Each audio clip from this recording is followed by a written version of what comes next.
tema de cinética química. La cinética estudia la velocidad a la que ocurren las reacciones. ¿Y por qué es tan importante estudiar la velocidad de las reacciones? Porque hay algunas que nos van a interesar que vayan más lentas, como por ejemplo la oxidación de los alimentos, y otras que queremos que vayan más rápidas, como por ejemplo la reacción que ocurre en el airbag de los coches. Vamos con el tema. Aquí vemos el índice del tema. En primer lugar vamos a explicar cómo ocurren las reacciones químicas, el mecanismo de la reacción, la velocidad de la reacción y qué factores afectan a esta velocidad de la reacción.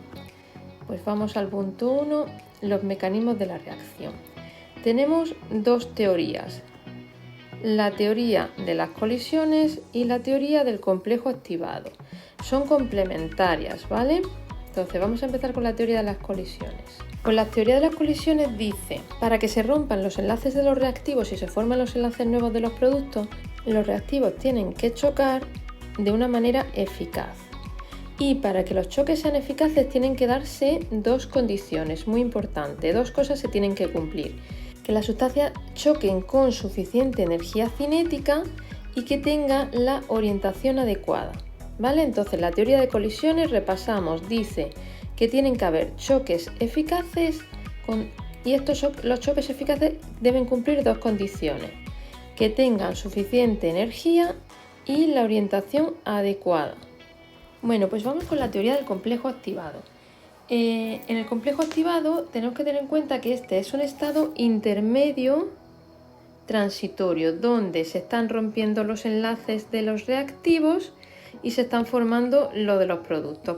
Muy importante, dos características, y es que tiene alta energía y corta duración. Para llegar al complejo activado, a partir de los reactivos, pues necesitamos una cierta cantidad de energía, que a esta energía se le va a llamar energía de activación. Si la reacción es inversa, pues ocurre lo mismo. A partir de los productos llegaremos al complejo activado aplicando una energía de activación igual, ¿vale? O sea, de los reactivos al complejo activado la energía de activación y de producto a complejo activado lo mismo, energía de activación inversa. Recordamos, es un estado intermedio transitorio de alta energía y corta duración.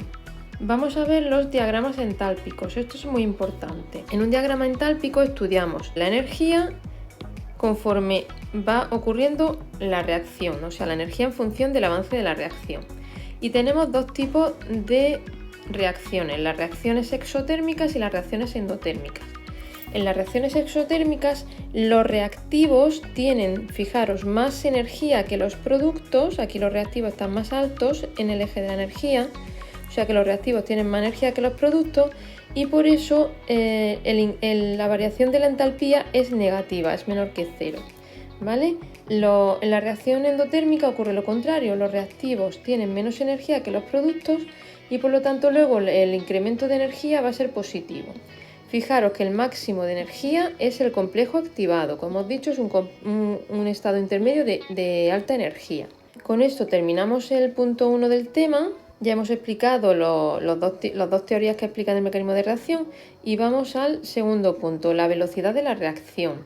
Vamos a ver qué es este concepto. La velocidad de la reacción la vamos a medir con el cambio de las concentraciones de las sustancias que intervienen. Por ejemplo, en esta reacción que tenemos aquí, que es la formación del amoníaco, vamos a expresar la velocidad media con la variación que hay de las sustancias que tenemos, dos reactivos y un producto, ¿vale? Entonces fijaros, incremento de la concentración del amoníaco con respecto al tiempo. También la variación de la concentración del hidrógeno respecto al tiempo y variación de la concentración del nitrógeno con respecto al tiempo. Fijaros que el cambio en la concentración del amoníaco va a ser positivo porque está aumentando su concentración, porque se produce, y los reactivos, sin embargo, su cambio va a ser negativo porque está desapareciendo, ¿vale? Una cosa importante es que tenemos que tener en cuenta los coeficientes estequiométricos de la reacción, ¿vale? Este 2, este 3 y este 1 se pone aquí. El amoníaco tenemos que poner 1 partido 2 y fijaros que es positivo. El hidrógeno 1 partido 3 negativo y el nitrógeno, el 1 partido 1 también negativo. Bueno, normalmente vamos a trabajar con la velocidad instantánea, ¿vale? En vez de velocidad media, y es lo mismo, lo único que utilizamos velocidad y ya no utilizamos el incremento, sino la derivada, ¿vale? La velocidad del amoníaco es 1 partido 2, por el coeficiente que comentábamos, de la derivada de la concentración del amoníaco con respecto al tiempo, el hidrógeno 1 partido 3 negativo, derivada de su concentración con respecto al tiempo, y el nitrógeno pues lo mismo. Para una reacción genérica, A más B para formar C más D, pues lo mismo. La velocidad instantánea va a ser la derivada de las concentraciones con respecto al tiempo y teniendo en cuenta estos coeficientes estequiométricos que hemos comentado antes, ¿vale? El A, B, lo tenemos aquí, ¿vale? Y fijaros que los reactivos negativos porque están desapareciendo y los productos en positivo porque aparecen. Las unidades de la velocidad, fijaros que va a ser mol partido litro por segundo. Hemos dicho que es concentración con respecto al tiempo, por lo tanto la concentración es mol partido litro y el tiempo en segundo. Entonces mol partido litro por segundo. Ahora vamos a ver los factores que afectan a la velocidad de la reacción. El último punto del tema. Pues las características de los reactivos, la concentración de estos, la temperatura y la presencia de catalizadores. Vamos a ver las características de los reactivos. Hay que tener en cuenta que cuando la reacción ocurre en estado gaseoso o en disolución, van a ser más rápidas, puesto que las moléculas tienen más libertad de movimiento y va a haber más choques eficaces. Luego, cuando tenemos también reacciones donde participan iones, también son más rápidas que si tienen que romperse enlaces químicos, por ejemplo, de tipo covalente. En las reacciones heterogéneas, es decir, donde tenemos diferentes estados de agregación, la velocidad va a aumentar conforme aumente la superficie de contacto, es decir, el grado de división. ¿Vale? Imaginaros una reacción donde reaccione el zinc en polvo, si tenemos zinc en polvo, o tenemos zinc en virutas. Pues fijaros que en polvo la superficie de contacto es mayor que las virutas. Entonces, cuanto mayor sea la superficie de contacto, es decir, cuanto mayor sea el grado de división, más pequeño sea, más aumenta la velocidad. Bueno, vamos a ver la concentración de los reactivos. ¿Qué va a pasar con los reactivos? Fijaros, aquí tenemos un ejemplo de zinc que reacciona con ácido clorhídrico.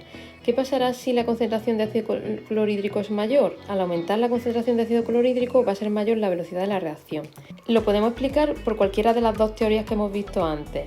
Según la teoría del complejo activado, al aumentar la cantidad de ácido clorhídrico, pues aumenta el número de partículas con energía suficiente para llegar a ese complejo activado.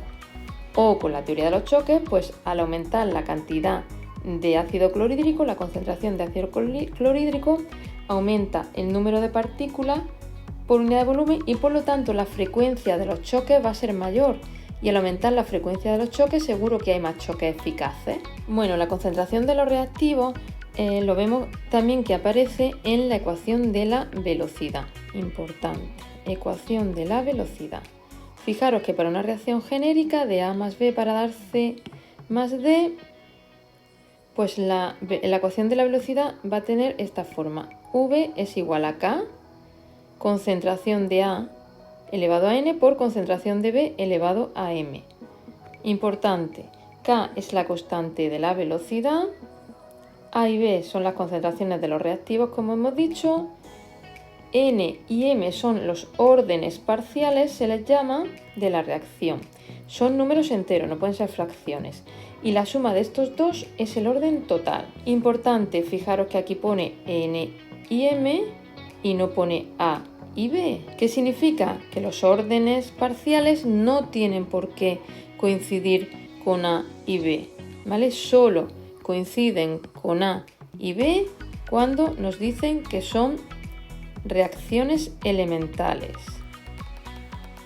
En el enunciado del ejercicio me tienen que decir que se trata de una reacción elemental para que los órdenes parciales coincidan con los coeficientes estequiométricos de los reactivos. Otra cosita importante de la ecuación de la velocidad. Como hemos dicho, los órdenes parciales no tienen que coincidir con los los coeficientes estequiométricos y se calcula experimentalmente. Ahora lo explicaremos después. Las unidades de K dependen lógicamente de estos exponentes, que tendremos que calcularlo también. Y esta K, esta constante de velocidad, depende de la reacción concreta, de la temperatura y el que haya algún catalizador. Bueno, vamos a ver un ejemplo. Aquí tenemos una reacción, la reacción del dióxido de nitrógeno con monóxido de carbono. Pues experimentalmente se ha visto que la ecuación de la velocidad es esta. Velocidad es K por el dióxido de nitrógeno elevado a 2. ¿Qué significa? Que es de orden 2 respecto al dióxido. ¿Por qué no aparece el otro reactivo? Pues porque es de orden 0 respecto al monóxido de carbono. El orden total, que decíamos que era la suma de todos los exponentes de las concentraciones, en este caso es 2. Y si despejamos la constante, vemos que las unidades de esta constante nos saldría litros partido mol por segundo. Bueno, ¿cómo se determina experimentalmente este orden de la reacción? Por el método de las velocidades iniciales. ¿Vale? Lo veremos en los ejercicios. Bueno, seguimos con los factores que afectan la velocidad de la reacción. La temperatura de la reacción. Nosotros ya sabemos de nuestra experiencia diaria que la temperatura de la reacción influye en la velocidad de las reacciones químicas. Esto podemos explicarlo según la teoría de las colisiones también y el complejo activado, ¿vale? Por ejemplo, ¿qué hacemos nosotros para que los alimentos duren más? Pues meterlos en la nevera. ¿Qué pasa al disminuir la temperatura? Al disminuir la temperatura, cuando metemos los alimentos en la nevera, pues los alimentos duran más. ¿Qué significa? Que esa reacción de oxidación de los alimentos va a una velocidad más lenta dentro de la nevera, ¿vale? Y al contrario, si aumentamos la temperatura, ¿qué va a pasar? Que tenemos más cantidad de reactivos con la energía suficiente para alcanzar el complejo activado. O, según la teoría de choques, pues si aumentamos la temperatura, pues habrá más choques y por lo tanto habrá más choques eficaces. Aparte, la influencia de la temperatura en la velocidad de la reacción podemos explicarlo por la ecuación de Arrhenius, que la tenemos aquí. K, que es la constante de la velocidad que la hemos visto antes en la ecuación de la velocidad, va a ser igual a A por el número E elevado a menos la energía de activación partido R por T. Importante, A es el factor de frecuencia, es decir, las frecuencias de las colisiones. Su valor no depende de la temperatura, ¿vale? Y sus unidades, como vemos en su expresión, tienen que coincidir con las de K. Por lo tanto, dependen del orden de reacción que hemos visto antes. Luego, SUA, ya lo hemos explicado antes, que es la energía de activación. Su valor, lo mismo, es independiente de la temperatura y las unidades en las que se mide es kilojulios partido mol. Y luego R es la constante de los gases, pero en julios partido Kelvin por mol, o sea, es 8,31. Y T, pues tiene que ser la temperatura en Kelvin. Bueno, como hemos dicho, la constante de velocidad, pues podríamos introducirla aquí, la K, en la ecuación de la velocidad, ¿vale? Entonces ya luego multiplicamos por la concentración de los reactivos elevados a los órdenes parciales, ¿vale? Entonces aquí vemos que la velocidad es directamente proporcional a la frecuencia de las colisiones y luego es inversamente proporcional a la energía de activación, es decir, cuanto menor sea la energía de activación, mayor será la velocidad, ¿vale? Vamos a volver al diagrama entálpico para verlo con el diagrama entálpico. Recordamos que la energía de activación es esto, la energía que necesitamos para alcanzarla en el complejo activado. Entonces, cuanto menor sea esta energía de activación, más fácil va a ser alcanzar ese complejo activado, entonces por lo tanto más rápida esa velocidad, ¿vale? Entonces, como hemos dicho, a menor energía de activación, mayor velocidad. Como decíamos, inversamente proporcional la velocidad y la energía de activación. Y luego, cuanto mayor sea la temperatura, pues mayor va a ser la velocidad. Lo último que nos falta por ver es la presencia de los catalizadores, cómo influye esto en la velocidad de la reacción, ¿vale? Un catalizador es una sustancia que aumenta la velocidad de la reacción, pero no se consume en el proceso como un reactivo. Tenemos dos tipos de catalizadores, la catálisis homogénea cuando está todo en la misma fase, en el mismo estado de agregación, heterogénea en distintas fases. Un catalizador lo que hace es conseguir que la reacción ocurra por un nuevo camino donde la energía de activación es menor. Como hemos dicho, si la energía de activación es menor, aumenta la velocidad. Fijaros en el diagrama entálpico, está la energía de activación de una reacción normal. Si añadimos un catalizador y conseguimos que esa energía de activación disminuya, pues va a ser mayor la velocidad. Los catalizadores solo disminuyen la energía de activación y así hacen que sea la reacción mayor. No afectan a la entalpía de la reacción, fijaros que sigue siendo la misma. Actúan en los dos sentidos, si la reacción es reversible actúan en el sentido directo y en el inverso, y no se consumen, ¿vale? Y solo consiguen que los productos se obtengan más rápido. También hay un tipo de catalizadores que lo que hace es que disminuya la velocidad en vez de aumentarla, porque como hemos comentado al principio, hay reacciones que nos interesa que sean más lentas, y esos catalizadores que disminuyen la velocidad se les llama inhibidores, ¿vale? Y ellos son, por ejemplo, los conservantes alimenticios. Hablando de catalizadores hay que nombrar las enzimas, ¿vale? Que son catalizadores producidos por los seres vivos. Las temperaturas a las que se encuentran los seres vivos pues son temperaturas bajas. Entonces muchas de las reacciones que ocurren en los seres vivos no pueden ocurrir a estas temperaturas, ¿vale? Entonces por eso existen los enzimas que hacen que se den estas reacciones. Bueno, con esto terminamos el tema y vamos a hacer ejercicios.